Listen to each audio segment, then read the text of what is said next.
one time in Lethbridge, Alberta, city of Lethbridge, province of Alberta, country Canada, continent North America. I was visiting a friend of mine in Lethbridge. It was a Saturday afternoon, late afternoon. It was like 6 or 7 at night, and it was already dark because it was like autumn, fall, October, November. So I went to visit him, brought some beers, stuff, and I walked in the house, we have a couple of beers, and talking about this and that. He was a former 72, and he was also a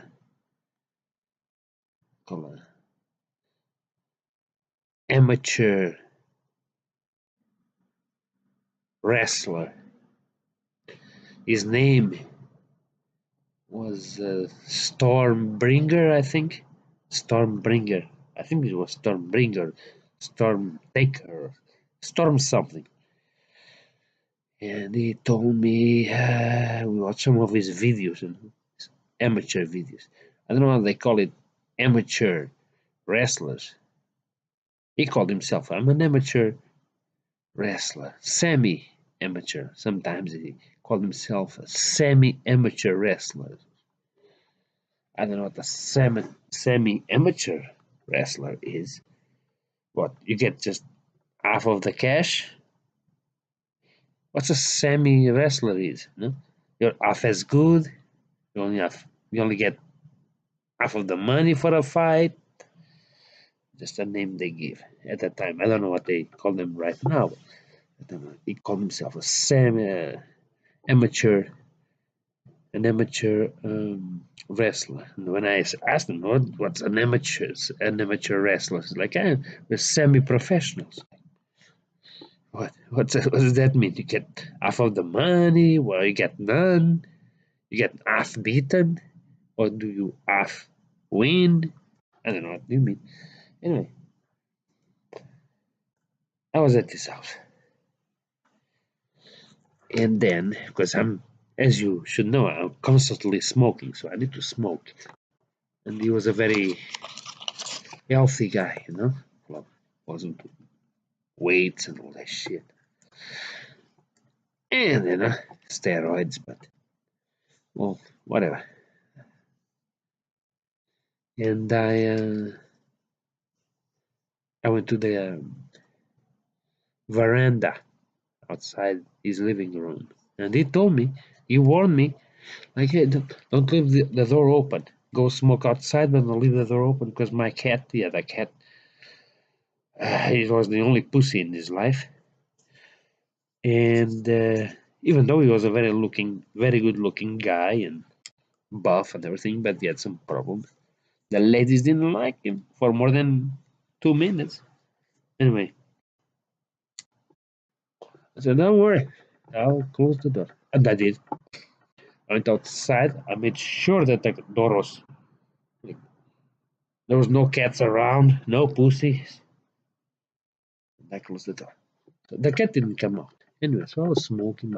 I came inside the house and he's freaking out, like, where's my cat? Like, I don't know where your cat is. Your cat didn't come out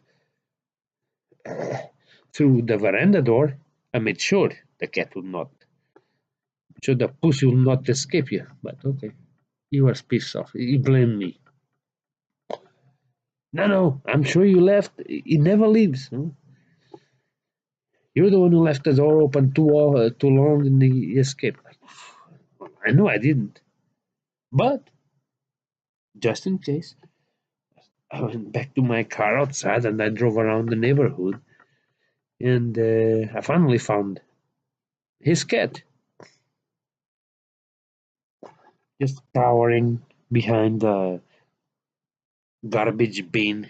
His green garbage bins. Like, I went there, I grabbed the cat. He is scratching me, biting me, all the fuck. I threw the cat inside my car. It was a Ford Taurus or something like shit like that. No, at a minivan at the time. Yes, a minivan. I don't remember the brand on it. There's no. So I threw the cat in. You already had beaten me, scratching me, but hey, I'm gonna take it to your owner anyway. And the cat was sitting on the dashboard in front of the driver. In front. You're crazy. Every 2 seconds, I couldn't even look at him like oh shit. Anyway, but it was his cat. So I drove back to his house. That took me a while to find the cat. Found the cat. And so I parked in front of his house. I grabbed the cat. I had no gloves or anything. The cat is biting me, scratching me, all kinds of crazy shit. But finally, I grabbed like one of my hands behind his neck, and the other hand on his butt. Like the guy is so crazy. I opened the door. I threw the cat inside, and the cat ran away into some room. And they're like, "Hey, I got your cat. It's in the house." And he's like, "I'm sorry, man. I found my cat already. He never left the house. He was in the washroom. I don't remember the kitchen. This cat never left the house. He's just hiding somewhere. I didn't see it. So I just brought him a wild cat, which had apparently never had any tenderness from a human. It was a wild cat. Okay. So I showed him all my bites because I was from here to here and here to here, all scratched and bitten, like to bring this fucking cat back home. I said, oh yeah, look, that's your cat. The same markings, and they could have been, okay, Siamese twin cat. They look exactly the same. I didn't confuse. His cat was like black and white at certain distinct marks. That's why they probably, I found them in the same neighborhoods. They probably his brother. But anyway, I got the wrong cat because his cat was not missing. I just brought him a wild cat. So he's like, oh, I'm sorry, man. The cat was at home the whole time. Okay. When did you call me?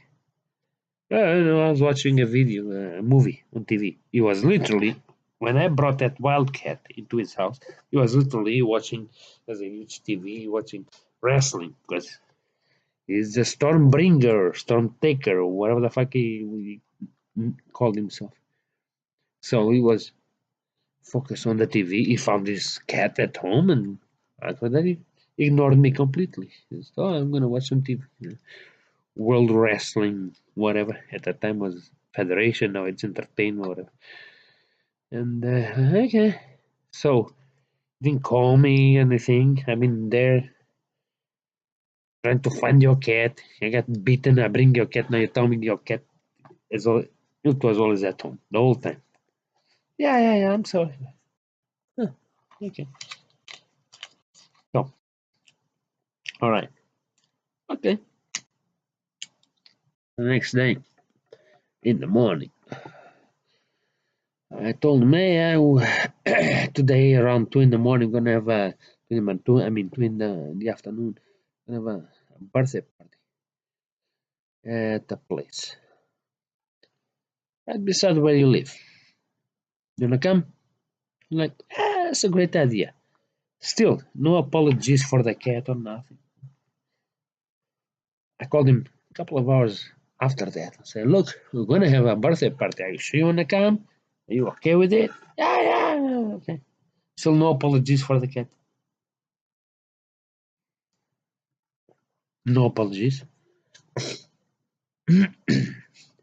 So he showed up at the birthday party.